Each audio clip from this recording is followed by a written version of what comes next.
Welcome to Tales by Terrell. Today let's dive into one of Shakespeare's liveliest comedies, The Merry Wives of Windsor, a story full of clever tricks, laughter, and lessons about pride and honesty.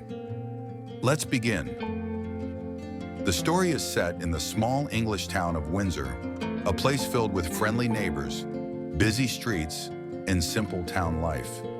In this town lives a man named Sir John Falstaff, a fat, boastful knight who enjoys drinking, eating, and finding ways to get money without working too hard.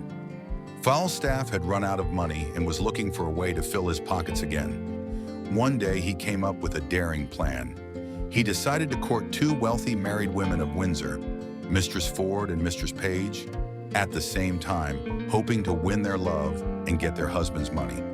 To save time, he even wrote both women the same love letter, sending them through his loyal but foolish servants. However, Mistress Ford and Mistress Page were clever and honest women. They quickly realized that they had both received identical letters from Falstaff. Instead of getting angry, they decided to teach him a lesson he would never forget. They laughed together and planned a series of tricks to humiliate the greedy knight. Meanwhile, in another part of Windsor, a few suitors were trying to win the hand of Anne Page, the beautiful young daughter of Mistress Page, and her husband, Master Page. One suitor, Slender, was a foolish young man pushed forward by his uncle, Justice Shallow, a vain and silly old man. Another suitor, Dr. Caius, a French physician, also hoped to marry Anne, but Anne herself was secretly in love with a young and brave man named Fenton. Her parents had other plans for her, though Mistress Page favored Dr. Caius, while Master Page preferred Slender. Back to Falstaff's misadventures, Mistress Ford invited him to visit her at home when her husband was supposedly away. But secretly, Mistress Page also arrived, and together they set their trap. As they expected, Master Ford, Mistress Ford's jealous husband, had been growing suspicious. He had even disguised himself and come to Falstaff earlier, pretending to be a man called Brooke, who wanted help to seduce Mistress Ford, just to test Falstaff's loyalty.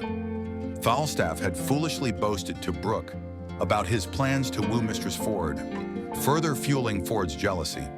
When Falstaff arrived at Mistress Ford's house, she and Mistress Page made a big show of flirting with him, only to pretend to panic when they heard Master Ford approaching. In a rush, they hid Falstaff inside a huge laundry basket filled with dirty clothes and ordered their servants to dump the basket into the river as part of their plan.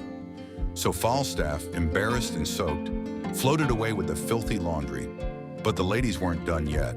They invited him back again, and Falstaff, still confident despite the disaster, returned. This time, when Master Ford stormed in, the women dressed Falstaff up as an old, ugly woman, a fat witch hated by Master Ford, and had him beaten and chased out of the house. Even after all this, Falstaff did not realize he was being tricked. Believing he still had a chance, he agreed to meet Mistress Ford one last time at night in Windsor Forest, under a huge oak tree known as Hearn's Oak. The women planned their final and biggest prank. They gathered the townspeople, including Anne, Slender, and Fenton, and asked the children to dress as fairies and spirits.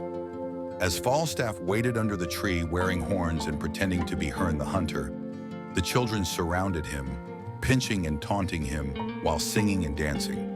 Adults disguised as fairies also joined in, until poor Falstaff finally realized he had been made a complete fool of. After the prank, Mistress Ford and Mistress Page revealed everything to Falstaff and forgave him, laughing at how easily he was tricked because of his greed and pride. Falstaff, though embarrassed, took it all in good humor, admitting that he had been foolish. At the same time, Anne Page and Fenton had taken advantage of the knight's confusion. They ran away together and secretly got married before her parents could force her into a marriage she didn't want. In the end, everyone agreed to forgive and celebrate. Anne's parents accepted Fenton as their son-in-law, understanding that true love matters more than social standing or money. Thus, in the cheerful town of Windsor, the story closed with laughter, forgiveness, and a grand feast, as neighbors and friends came together to enjoy the merry spirit of life.